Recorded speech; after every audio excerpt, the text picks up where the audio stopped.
Bro, what? And just keep it rolling, like this is right. Okay, so, shut up.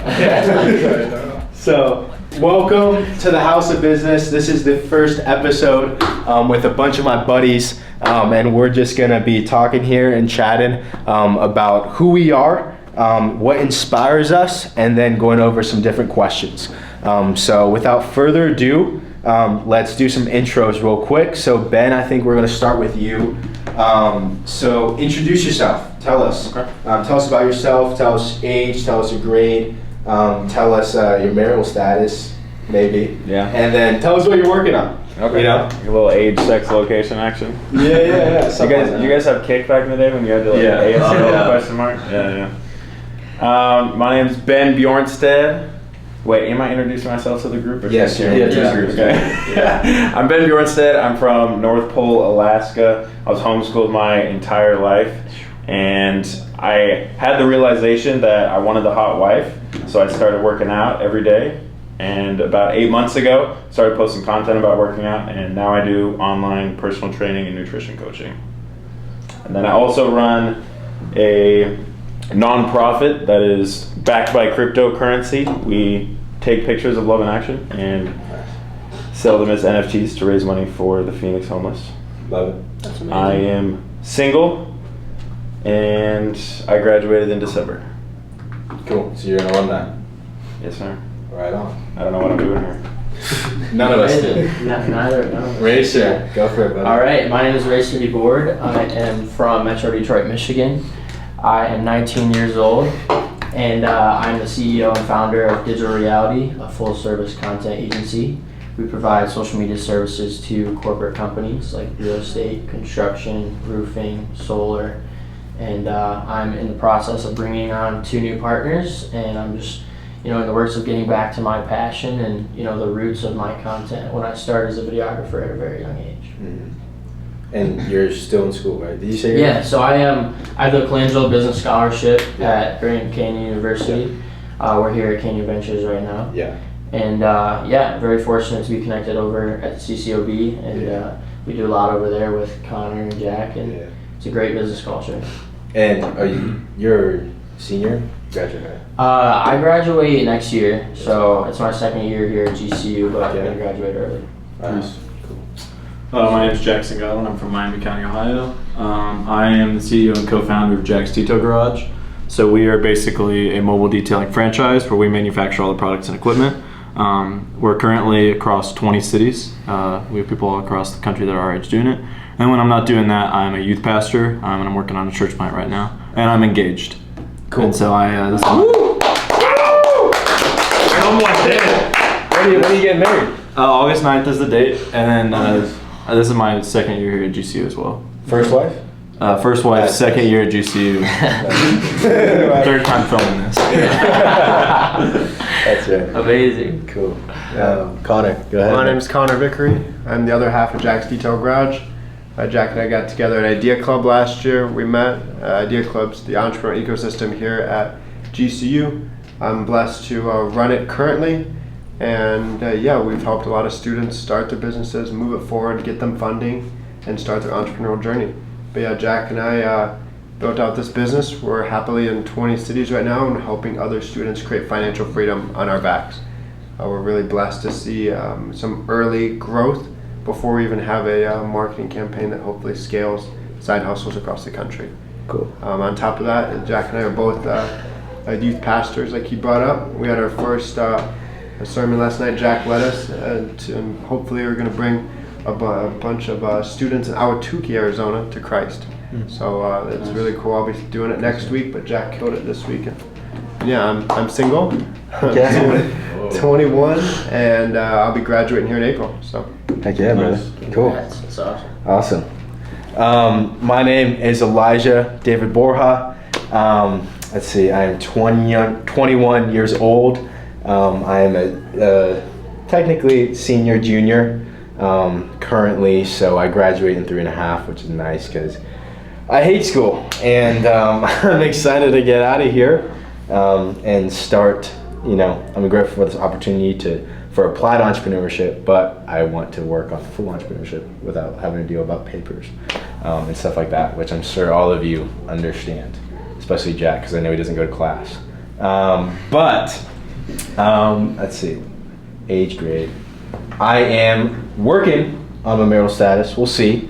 Maybe pursuing something here in the future with a lady friend. Let's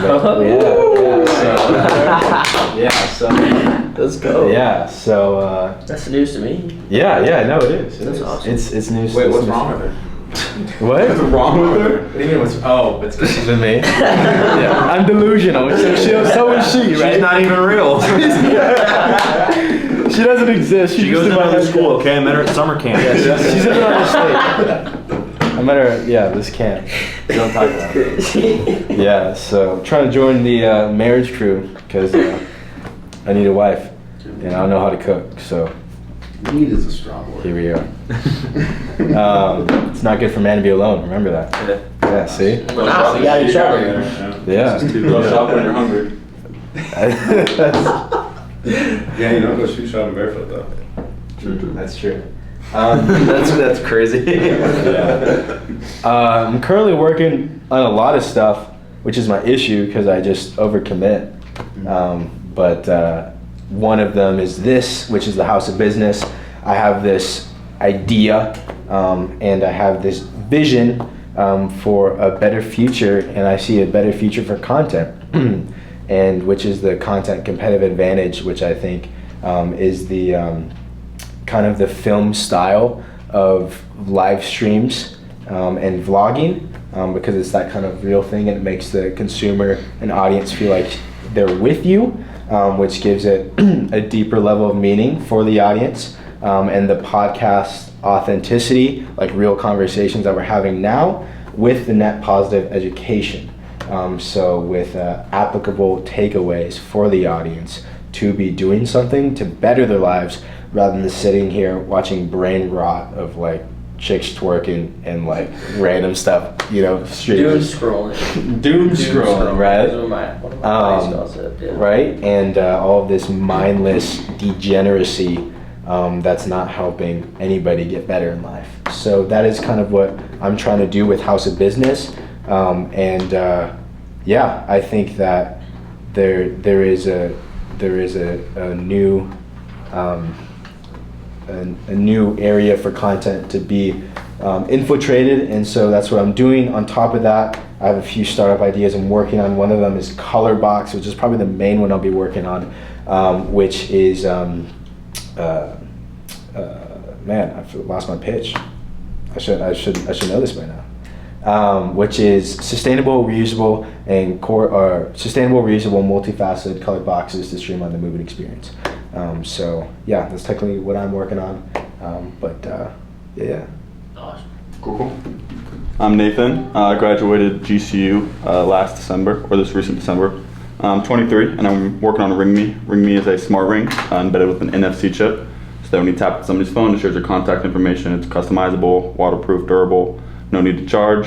One thing that I've figured out is the rings are awesome, but the technology behind it, the NFC chips, are actually what is super powerful. So we're working with a couple companies, Eli with Neon. We're hopefully working with him to implement NFC chips in everything. So in restaurants, to get the menu, restaurants to connect to the Wi-Fi, museums to find more information about Joe the zebra. You can tap it, get more information. And in the zoo, they get your email, phone number, so then they could reach out with a cool marketing scheme and be like, oh, Joe the zebra misses you, right? Come visit for $5 off your next zoo visit. So tons of just NFC applications I'm working on. But yeah, Ring Me, marital status, single. Yeah. So Ring Me hasn't gotten ringed. Ranked? Ringed. When you propose, are you gonna propose with the Ring Me? That would be. I don't think any girl would say yes to I that. don't know. You just have to click It yes. depends on how big the diamond is on top. I'd say yes. No, there's no diamond. It's just an NFT chip. She scans the NFC and it's like, will you marry me? Yeah, that's good. Oh. Yeah, you two need some rings. Replace your wedding. That's I what don't know how the Robert does. missus would feel about that. You already have a ring? It's like a rubber one. So it's Wait, is Robert married? What's sus Yeah, about he that? uses ring me to cover his wedding ring. He's currently married. Yeah. But I respect He it. has- I figure if I He could has two cover kids. this, I could Yeah, get I know he this. has 2 kids. You're allowed. I know that. It was $4 on Amazon. Yeah. Fair. Never briefed If only I everyone. spent that much on her. Jace, you're up. My name is Jace Candria. I am 23 years old. I graduated from GCU about a year and a half ago. I have been working on my business, Wash the City, for 3 years now. The whole idea is that we use clothing as a vessel to create positive change. The idea is that when you buy my products, we donate 10% of the sale back into projects that we've started or that we're a part of.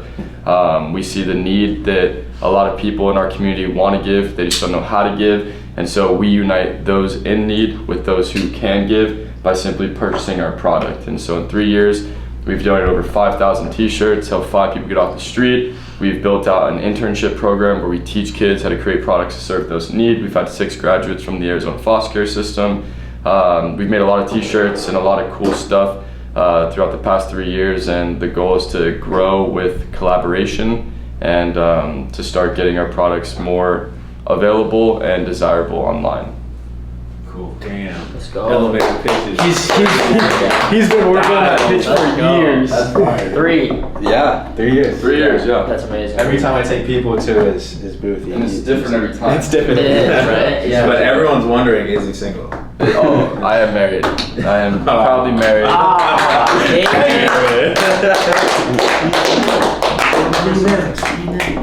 And I feel like, how old are you again? 23. So we're both 23. Okay, thought it was old. I What's didn't know you your were birthday? 23. Nah, I'm old as shit. Aren't you 23 too? I'm 23. I did not Oh, you're know 23 as well? that. How old are you? 19. I'm 20. How do you feel that you're 23 and not married? Just kidding. That's crazy. Probably the same as me. Free. Free. That's it. That's a good That's one. crazy. That's crazy. This guy's too big. He's got too many options. Oh, God bless. Yeah, so let's see. I got some questions down here. I'm just gonna kind of let the spirit lead with these questions, right? I don't know how to see how they go, and we'll see what we do. But one of the things that I wanted to bring up with you guys is the idea of entrepreneurship, and I wanted us to define entrepreneurship if we can, because I kind of have a definition that I think I've came to the conclusion of over the kind of the last 2.5 years that I've been in school now. Because I came into school and I was like, oh, entrepreneurship sounds cool, you know. And then I got into it and realized there was something much different than I thought. And so this is kind of open-ended. Anybody can jump up and grab this one, and we can stay on it for as long as we want or as little as we want. But what is entrepreneurship, and why did you choose entrepreneurship? Well, I don't have like a set in stone definition for you. Yeah.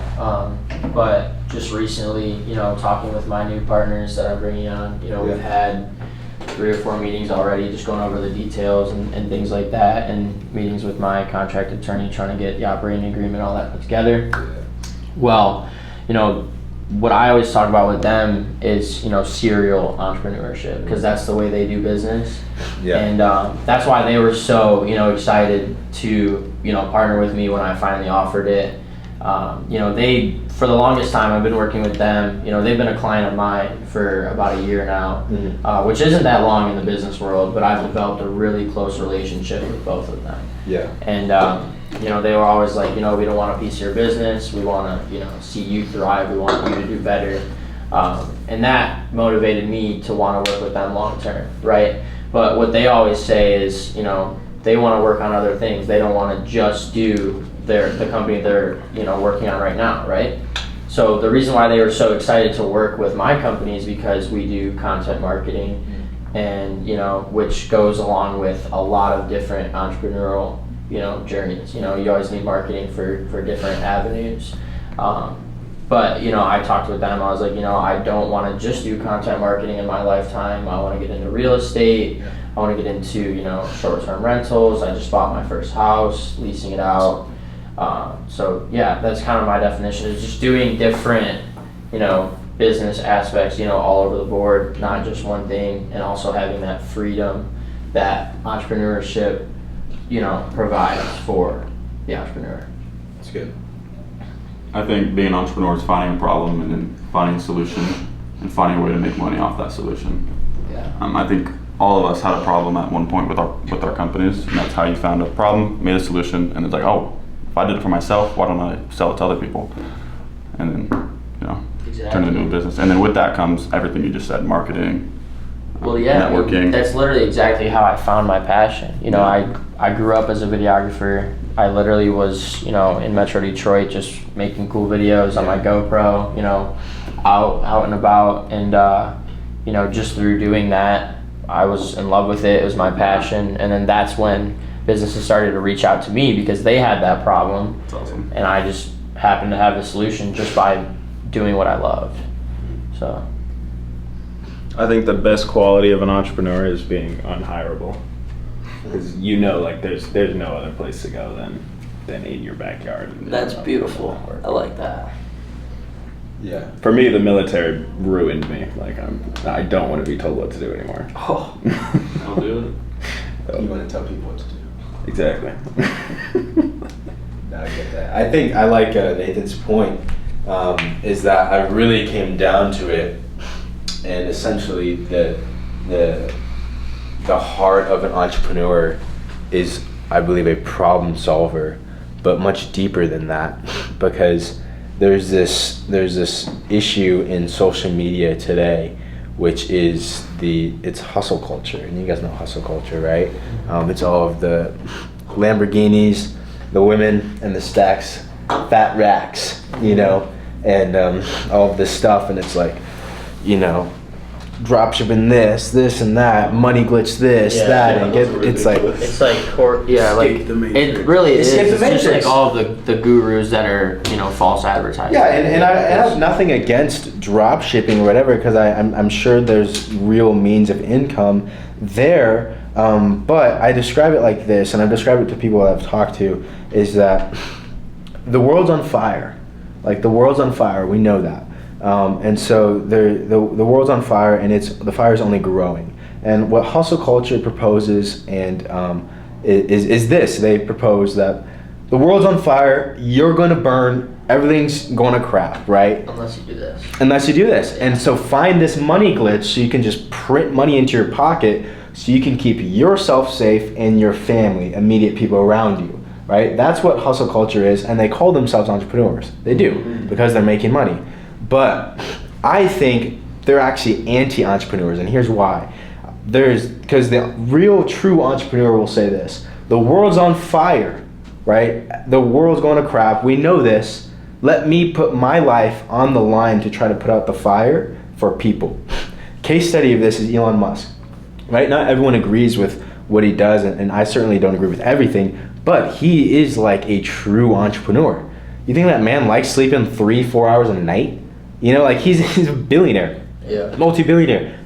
He could take his money and go just retire on an island and just have a revolving door of whatever he wants on that island, and he can totally do that, but he doesn't. He didn't have to buy Twitter. He didn't have to buy all these things because he really believes. He's in the news every other day, getting so much flack from both sides of the media and from everyone. He can't relax.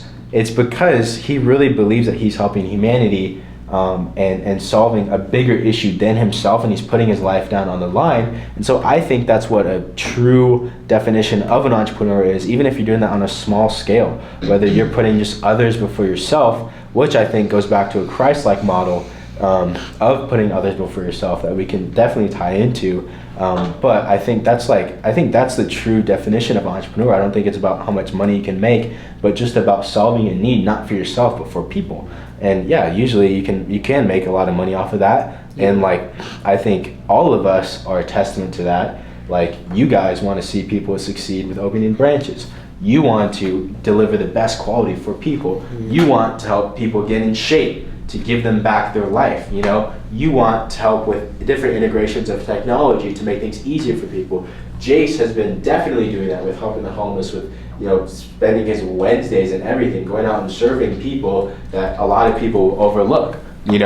And so I think that's what an entrepreneur is. And I just it makes me upset when I see those videos, and that's one of the reasons why I want to start the House of Business, because it's I'm a creator. I know my place, and I'm not an operator. I'm an artist, I would like to say, and I like to create things and do that. But one of the things is that I wanted this to be a place where people can come and be like, man, like, I don't have to know what I'm doing, you know, because like I don't know what I'm doing, you know, and a lot of us don't know what I'm doing, you know, like you didn't know how to start a clothing brand until you did, you know, and I think we live in this culture, you kind of verbal processing and rambling now, but I think we live in this culture where social media is so present that it feels like it's like the jack of all trades, right? This Renaissance man, this everything that you need to know everything about everything while you're 15 years old,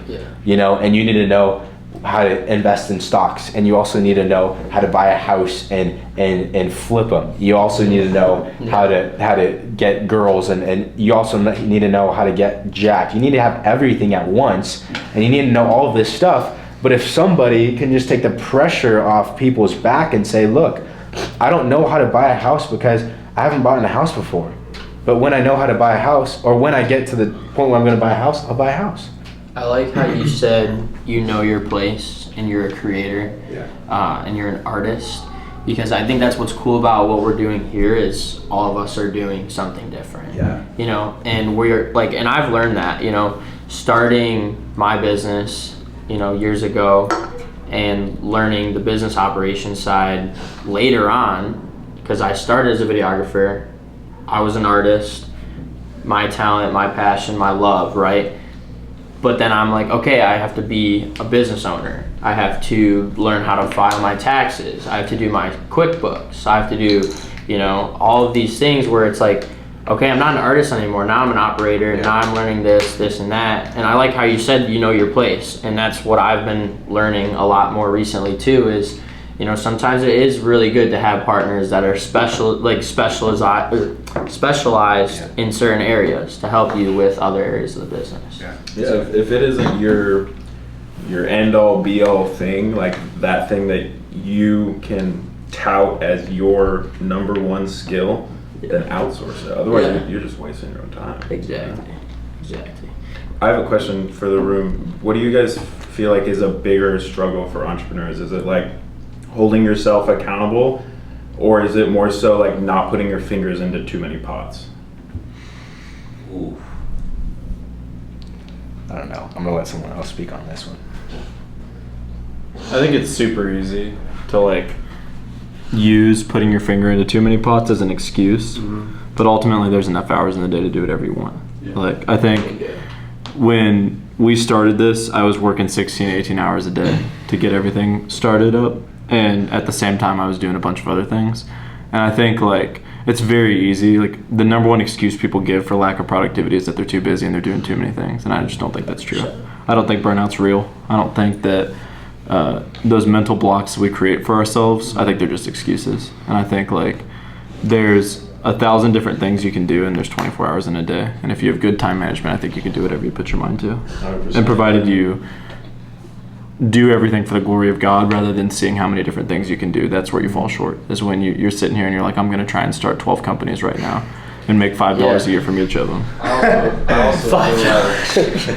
I feel like that's true, but it's also relative to what you're doing, because creative drought is 100% a real thing when you're in a creative position. When you're in a consistent A to B to C process, it's like, yeah, I know how to get to C every single time. When you're in a creative role and it's like A, and then you have to figure out how to get to Z, but you don't know anywhere else in the alphabet where to go, that can get pretty annoying when you've tried B, you've tried C, you've tried D, you've tried E, you've tried F. And so I've definitely dealt with creative drought. And I was going to say about the entrepreneurship thing, I feel like the accountability thing is, if you don't have that aspect, you're not going to be an entrepreneur. I do believe that if you are able to put your hands in multiple different pots or have multiple eggs in different baskets, the time management thing is going to be key. You're going to be able to delegate what is more important. I've learned that if I wake up at 6 o'clock and I'm tired for the first half an hour or first hour and a half of the day, I'm not as productive as productive if I wake up at 7:30 and I wake up and I'm ready to go. Yeah. So that's things where you got to know your body, you got to know your flow, you got to know how you work and how you move.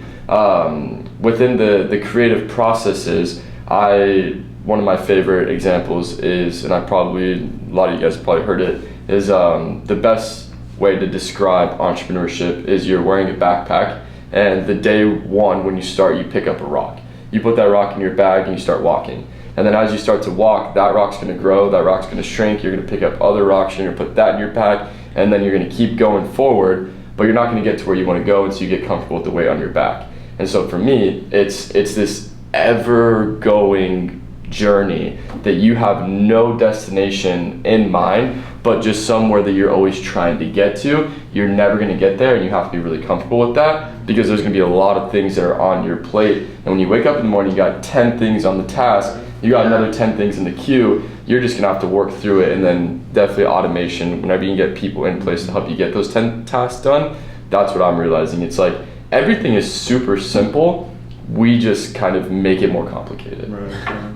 I like what you say about how it's a never-ending journey, because one of the things that like pisses me off the most is when somebody says like, yeah, I really want to get this done and like make a bunch of bank so I can just go piss off on a cruise ship for the rest of my life. It's like, It's not what how are it you is doing? for an actual entrepreneur, because Not at all. really the way I see it is we all have very ambitious goals, and a lot of people struggle with this. I've struggled with this a lot. It's like you have these huge goals, right, and you want to get there, but then you find yourself not appreciating the steps that you're taking. Yeah. You know what I mean? Like everything, Yeah.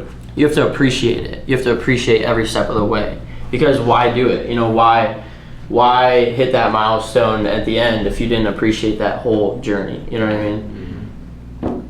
I think another thing too is like, and you touched on something really interesting, is like our goal should never be to not work. I think as men, I think as Christians, like you read, and when Paul was in Thessalonica, when he wrote 1st and 2nd Thessalonians, he says, while I was with you, though I was a guest, like I still worked. And he basically says, if someone's not willing to work, they shouldn't eat. And so I think work is ingrained in us. Our goal should never be to just be peeing off a yacht with a cigar in our mouth and 6 girls on each side. Like, our goal should be to... This man's got the example, right? He's like, it'd be nice, but no. But it's like, if your goal is to not work, just give up. Yeah. Seriously. Go work somewhere else for 40 years, 100%. get your retirement pension, and give up. You're fine. You don't have to be an entrepreneur. I think as Christians and as men, we are supposed to work until the day we die. Whether that's on our business, whether that's for someone else, whether that's like being a farmer, whatever you want to do.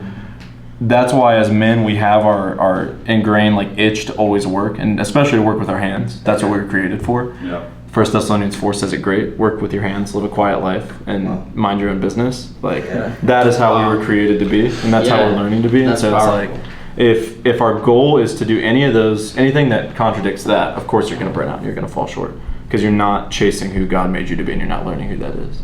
I also can build upon that idea because I do a lot of work with my hands, and screen printing, one of the most important pieces that I feel like I've added to that concept of work with your hands is to make sure that you're working on your truth. When you're not telling your truth, that's when burnout appears. And so whenever I'm making stuff with other people's interests in mind, then I'm not creating what inspires me, and if it doesn't inspire me, then I'm going to get burnt out, and especially if you're working with your hands and you're going to get exhausted. So I definitely agree, and I think the other misconception is like anybody who's working in a physical laborious position, especially all of us who are running a business, we're like, well, we don't want to do that one day, right?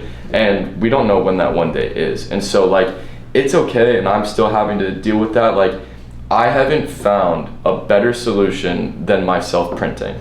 And until I find that solution, I'm going to continue to print. Exactly. And so that's something that I feel like you've got to acknowledge, and especially anybody who's watching and whatever it is, it's like outsourcing is great, but when your quality diminishes because you're not the one creating it, you got to find a solution before you start hurting all your people down the line. Yeah, the level of work should never change. The form of it, I think, always will. 100%. I mean, we're not out there physically doing cars right now, but guess who's doing the accounting, you know? Like, but the point is, I'm sitting here and it's like my 100% level of work has maybe gone down to 95%, but the goal is to work every single day of my life. Whether it's on this company, whether it's building garden box, whether it's finishing my basement, you wake up and one of our commands is to work and to be fruitful and multiply. But some of us aren't married yet. So. That's what keeps us passionate, like just in all aspects. Yeah. Because what if you're not working towards something, just like you said, you know, it could be a huge corporate company or a super small company or finishing your basement. You know, whatever that is, it's that rewarding feeling. So I'll give you an example. There's a wall in my backyard. There was a wall in my backyard, but it separated the side area and the pool, and I didn't like it. And I went out there and I just started grabbing bricks and ripping them off. And then the other day, we had these 3 pillars in there, and I was like, oh, I'm never gonna be able to do this myself. There's huge rebar in the pillars that goes down into the concrete. One of the pillars had a huge slab of concrete underneath it. And you know, my best friend Shay and my best friend Mason, he's in town right now, and they came over and we just took a couple looks at it, and we're like, okay, we need a grinder, we need a shovel, we need 2 buckets, we need 3 bags of concrete, and we need a sledgehammer. We went to Harbor Freight right here on the corner by Walmart, and then we went to Home Depot, picked up the supplies, and it was a beautiful morning. And I would have much rather, if I had all the money in the world, I would have much rather done that with my boys out in my backyard, seeing the finished product, because it's more rewarding than paying a construction crew to come out and do that. Yeah, definitely. There's a lot of examples of that too, and it's like, I think because we were created for work, like you read it in Genesis, like they're created to have dominion over the earth. Like we have that ingrained in us, where it's like we have all this energy to do work, and now you have the age of social media where you can just sit here and spend all that energy either playing video games, looking at girls shaking their butts on the internet. And it's like, no wonder men are depressed and want to kill themselves. Like, not to go off on the video. There goes our sponsor, man. No, but it's like you have all this Yeah. energy to work, and you're putting it toward video games and watching girls shake their boobs. Like, of course you're not someone gonna else work. Exactly, or watching time lapses of the dudes in India building the mud huts. Those are awesome. You know it's all fake. Yeah, I know. It's so sad. Backhoe offsite. So like- sad. It's like, so of course, like They got a huge excavator like right out. and it's like, so of course we get to the end of the day and we're depressed. You have all this energy Yeah. you didn't use. So it's like, We're that's why it's important. created to create. We have a creator Be who fruitful and creates multiply. us. Hey, Have a bunch of kids. amen. You know, like, and we are created to create, and that's been my biggest thing, is that like I know I have one talent, and that's it. And my talent is my ability to create. Whether that's creating words out of my mouth, this is creating. Whether it's writing, that's creating. Whether it's creating a business model, or whether it's creating anything, everything is creating, you know? And so like that's where I draw the source from, but and burnout is when I'm not being filled up by the creator to create, or when I'm consuming, you know? And that's one of the reasons why, and I made a video on this for House of Business, and there's the 3 reels of I wanted it to go through the steps to change, how to change. The first is you have to realize, wake up from the simulation, matrix, whatever you want to call it, wake up, you know, and then you have to question reality, because entrepreneurs question, why are things the way they are? You know, I'm Lord willing gonna get married soon, so I'm looking at different things like that, and like wedding traditions and all of this stuff, and I'm talking with this beautiful young lady about it, and we're talking about what would be the ideal wedding for us and our values and what we want, and a lot of it's not quote unquote traditional. And I was like, who cares? Like literally, who cares? Like nobody cares. Like why are things the way they are? You know, why does it have to be like this? Why do you have to wear this? Why do you have to do that? Why do you have to invite people that don't care about you? Like it's your most important day of your life, and you have to invite random auntie, second cousin, brother's dog, for what? You know, like for what? You know, like literally, like who says it's your most important day? You know, if you don't like your aunt, don't invite your aunt. family drama. Who We had to make cares? those You know. cuts because we're having like 350 people at our wedding, and Yeah. even with 350 people, it's like we don't need that. It's just the way we do things. Like, and you have But to also, question. you have to pay like per plate. You have Yeah. to like it just depends on the venue. I mean, it's a lot. I think. So- I honestly think weddings are kind of like funerals. I think they're overdone, and they're kind of just like a money grab for a lot of these different companies. And so, but anyways, it's realize, it's question reality, and then it's envision. You have to envision a better future, right? You have to envision something better. You have to say why, and then you have to envision something better, and then you have to take action. 4 step is action.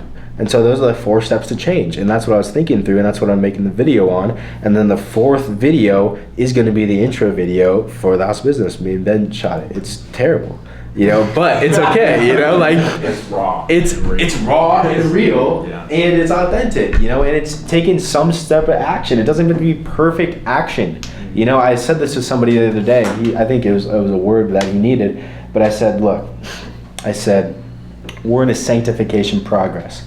And it's not about being sinless, but about sinning less, right? That's what it's about. And it's not the pilgrim's perfection, but it's the pilgrim's progress, you know?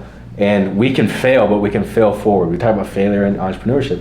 That was one of the huge things in my mind that I'm having to learn, even as we speak, that failure isn't bad. Because whenever I fail, I just quit and give up. That's something that I'm working on, you know? Because it's like, dude, like, dude, today I was working out with Ben. And like I almost threw up. Yeah, I would too. No, I almost threw up. Very. This morning I almost threw up. Like my face went like flush. I was like, No, he left for like 10 minutes, and I was like, is he taking a shit? Or what's going on? And he like walks back in, and he's white. Yeah. And I was like, oh, I already know what just happened. yeah. I'm glad you didn't throw up though. No, I'm glad. I wish I did. Maybe it would go away. Next But time. and I was like, dude, I'm not gonna look like a wuss and like punch out, you know. And then so I You went came back. back and I went back and finished. finished the freaking workout, you know. And like I wanted to quit, but I didn't, you know. And that's just like a little thing. I should have eaten more. All this stuff, whatever. But like little things of like, hey, failure is not bad. It's just a growing experience. And so that's what I was thinking. But I want to hear from Connor. You've been a little bit quiet, but I want to give you an opportunity. One thing that I talk about a lot with at Idea Club, our entrepreneurial ecosystem, is I'm not a fan of market research. That's something that I'm big on, and Jack and I have we've completely pivoted our company probably 5 or 6 times, and in a weird way, it's been wrapped around a plane flight. Like I put my phone, I throw it in airplane mode, and I got like 2 hours, and I just am like, how do I make the company better? And it's a little bit of what he just talked about, Elijah did. It's okay to fail and just taking a next step rather than sitting and trying to build the perfect next step. It's like it's way better to just take a step forward, and if your feet burn, you realize that's not the right path. Now that's a lot better than trying to craft up and take notes of what the best path forward is. That's something we're huge on, and being able to pivot completely is something that's allowed us to just probably 100x our company. I mean, we'll get your camera set up better next time. But we're just going. I want to move to some different topics now. I think we hit a lot. But I would love us to do this. You know, maybe 2 times more if we can. Maybe like once a month as like a checkup. I know I'll be going around and filming some of you guys as much as I can. Because I really believe in this. I really believe in you guys, and I think you guys are inspiration. Will be inspiration to a lot of people and to our generation. But so maybe we save these for other ones. But I really want to hit on if everyone can share, and you don't have to share too long. But like what do you want to be in the world? Your ideal situation, whether it's an occupation, whether it's a couple words, whatever. Like I'll go first. Like when you envision your future of what you want to be, of like who you want to be, what is that? Like down to the T. I think Connor and I had this conversation maybe 2 years ago now, or maybe, I don't know, it's probably a year ago, when we had that first meeting for Idea Club. And for me, I said, I don't want to be the richest man in the world. I want to be one of the most influential. And so that's me. And so the ways that I do that, I think going to be various means, whether it's business, whether it's ministry, I don't know. But like that's that's it. You know, like that's what I want. Because at the end of the day, I'm not really like a money guy. I know that doesn't really make sense, but I just have this weird, and we can talk about that maybe in another episode of what is money to you. But it's essentially just a resource, right? It's an amplifier of your character, and you know. So the more I have, hopefully, the more I can give away, and the more I can influence. For obviously for the Lord. That's like my thing, is because I just want to be like the biggest billboard that says like Jesus is king. You know, like that's essentially what I want my life to be, because I mean that's all I am, and whatever means I do that, through business, ministry, whatever, I don't know, but like that's, I guess, for me. So if that gives you a clearer picture on like what that is, I would love to hear that for you. If it's just, or if you don't know yet, say you don't know, you know, that's fine too, you know. Yeah, and I think whatever it does end up being, like, your ideal version of yourself is always changing. Yeah. Oh yeah. Absolutely. Well, that's what we talked about at the beginning, you know, being an entrepreneur. Like, your life is always changing. You're always doing different things. You always have a different endeavor. And I think there's a beauty in the journey in not knowing. I think there's a beauty in that for sure. But, I mean, for me, similar to what you said, I just want to be a leader, and I want to influence people for the good. I want to positively impact as many people as possible. And obviously, yeah, business and money is a resource to do that. But at the same time, it's like you said, you're a creator, you're an artist. That's kind of how I feel about it too. It's what I love doing, and I tell every single one of my clients every single day, I've never worked a day in my life doing what I do. So it's truly a blessing to be able to do what I do, and I'm just gonna keep doing what I love. Yeah.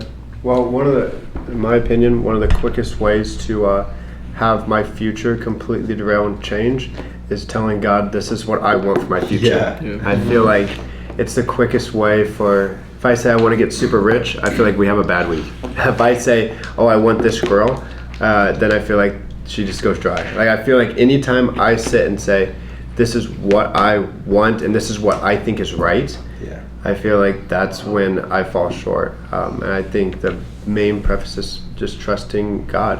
And you look at what He wants you to be as a strong father figure for your future family. And that's kind of what Jack and I use business for, to an extent. It's one, building out an ecosystem for other people to start their families, whether it's giving them financial freedom. I mean, we give up to 90% of all the revenue that our employee, or can't say employees anymore, but our branch owners make. We give them 90% of all the contracts they build out. That main preface of that, why it's such a high number, is so that we're not taking the money, they're able to take the money and start a family and build out their life and be the rock in their household. And to that same extent, that's my goal. Even though I'm not as far advanced as my pursuit to marriage as some of the other people in the room, I want to build out a financial boundary where I can start my family and build that out and just be that leader to my kids as my dad and other people I've been in my life. Yeah, I think what we're gonna hear a lot in this room is like the pursuit of impact. And for me, I think that's the most beautiful thing about Christian entrepreneurs. Like, entrepreneurs are world changers, but then when you add an aspect of morality from the Bible, it completely levels it up, right? It completely changes the playing field. And like, that's why I'm super honored to even like be in this room with all you guys, because I know that like, not only do we all have this goal of positive change in the world, but it's led by the King. Yeah. Amen. Yeah, I think short answer, do ministry, have more kids than I can handle, die broke. But That's awesome.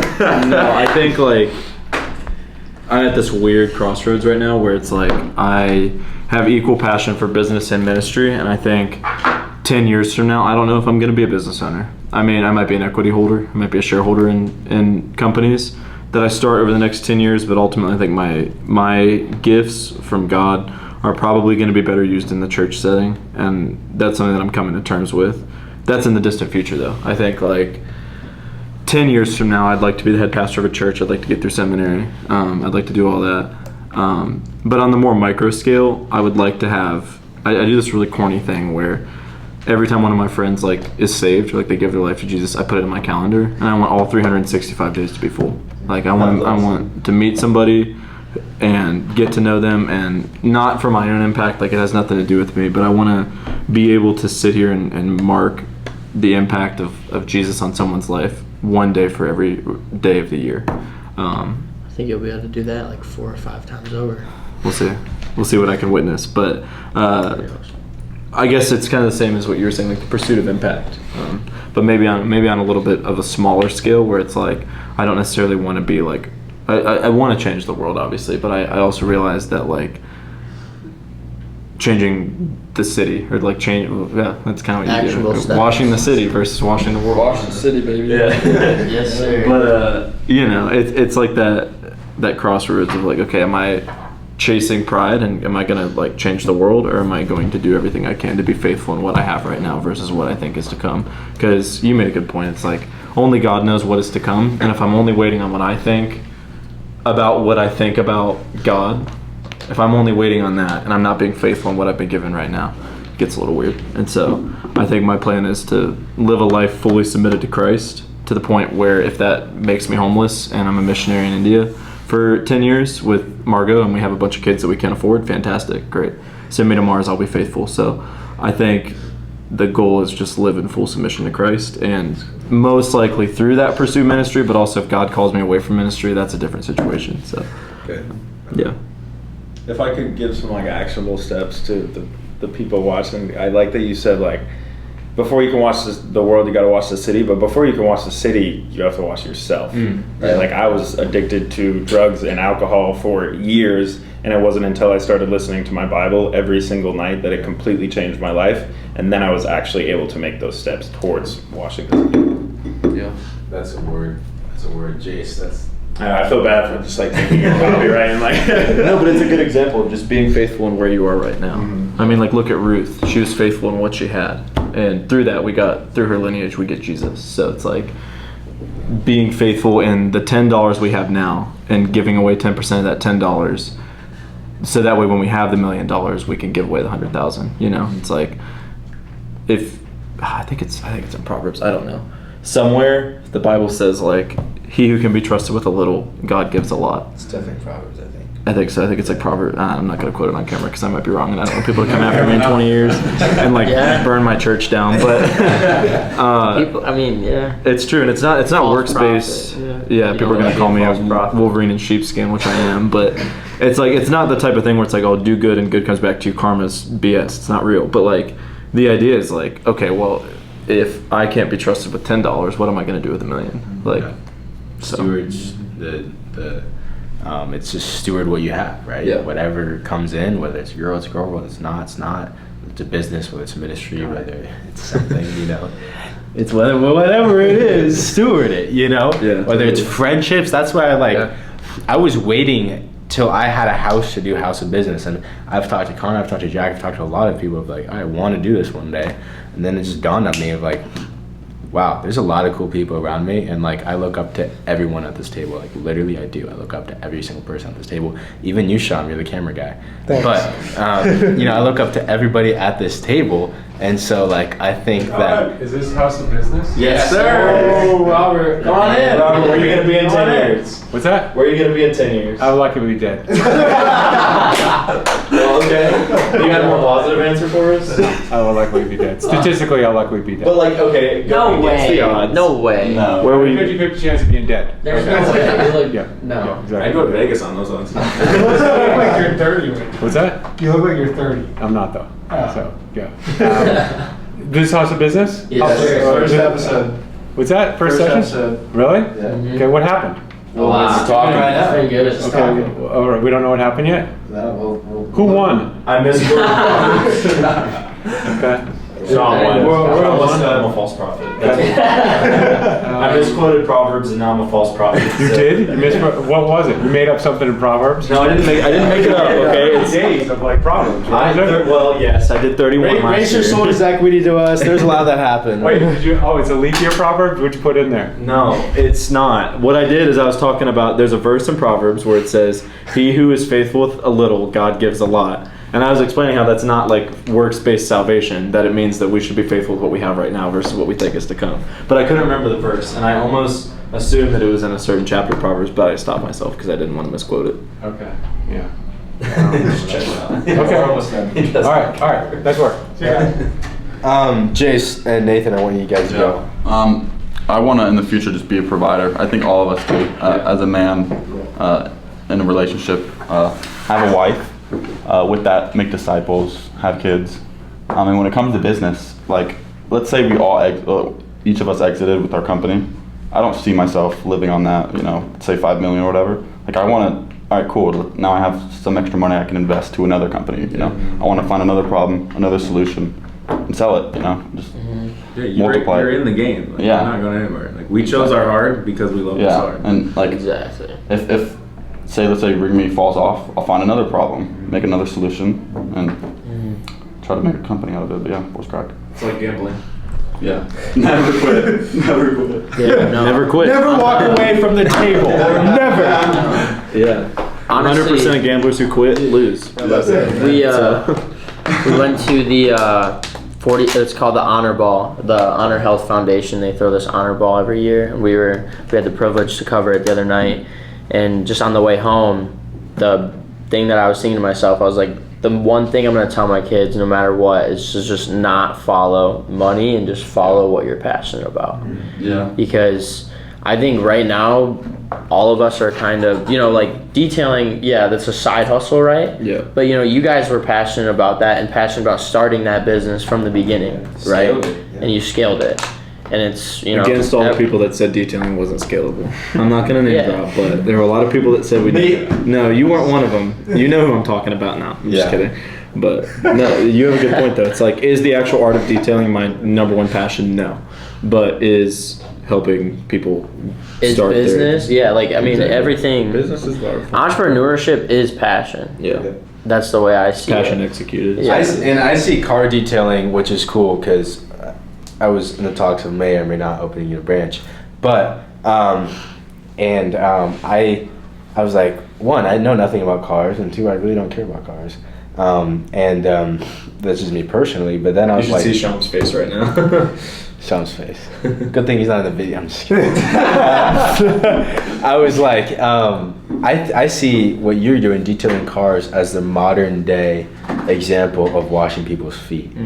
Because cars are some of like the dirtiest things for people, but it takes them everywhere they go. Because before, when people would travel in the Old Testament, their sandals were so dirty they'd walk across different states back then, and in different areas, and that was like their way of transportation to do whatever work they're gonna do. Now the modern day is what? Cars. So you're doing what? That's sick. You're washing people's cars. You're getting them dirty. You're doing all of that stuff, right? Yeah, totally. And like that's super cool. I see it as a ministry. Yeah, that's sick. So kudos to you. I love you guys. I wanted to get Jace to share, and maybe get over here a little closer to Jace. Sean. All right. Sorry. Yeah, what was the actual legitimate question? If it was like, if you could, if there was one area of like one point where you want to be in life, like I just said, I don't want to be the richest man in the world. I want to be one of the most influential. I don't know how it's gonna happen, but that's what I want. Yeah. That's what the Lord called me to do. So with you, what do you think? So I don't struggle with this concept, but I definitely play with this concept of like, where do I want to be? Because if you just ask me that, like, yeah, I want to have a yacht, I want to have a big house, I want to have nice things, I want to have financial security, I want to be comfortable, I want to have kids playing in a football-sized backyard. Like, I want to have a very nice lifestyle. And within that, is anything wrong? I don't necessarily know if anything is wrong with wanting that, but why do I want that, and how do I plan on getting there is something that I'm trying to think through. And one of the biggest things that I've kind of acknowledged is these goals are set in place to get to where I'm supposed to go and where I'm going to end up anyways. I want this huge football-sized backyard, but if I'm content and happy with where I am today, then 5 years down the line when I'm living in an apartment and I don't even have a backyard, will I be happy then? And so where you're at is the most important thing. And so for me, I acknowledge that goals are in place, dreams are there for a reason, but can you live today happy? And is your cup filled today? Because if your cup's not filled today, then how are you going to fill it for other people tomorrow? And so one of the biggest things that I've been trying to think through is like, okay, it was actually given to me last week, is there a way for me to consciously acknowledge a singular act of impact every single day? Can I wake up every single day and know that I made an impact in the world? And that's a good goal to have, right? Because I had this vision a while ago, and this is actually I don't really have visions, but this is one that really stuck with me. One of my biggest goals for impact is to create a global mission service. I believe that tying in business, like we all love, with faith is incredible. And if you can do both things together, we should spread that to other people in other areas around the world, right? So if we could go to a village in somewhere and plant a church, but right next to it plant a business, you have a foundation in faith and a future with business. And so for me, I have these big ambitions and these big goals of impact outside of just that. But I had a vision where I was knelt down to what looked to be like a 5-year-old kid, and I don't know what the conversation was, but we had talked, and I got this sense that whatever I said to him, he was then able to continue doing whatever I wasn't able to complete. Wow. And so for me, it's like, I don't know when that conversation is going to happen. I don't know who that kid is or where that is, but if I can breathe life into anybody and everybody I'm around, that might be the actual outcome of a conversation I have with somebody. And so having that awareness that my present love and kindness is much more important than my future goals, because the conversations that I'm having today could inspire somebody else to get much further than I can even go. Wow. Yeah. That's really good. Yeah. I mean, that was like, I want us to kind of end on that note, but I want to say some closing things if you guys want to hop onto it. But I mean, that was amazing. And I want to close some things.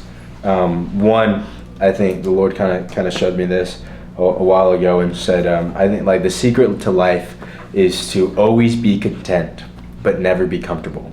I think that's the secret to life, and I think that's biblical. Because always be content. Paul talks about being content in all situations, and he was in prison.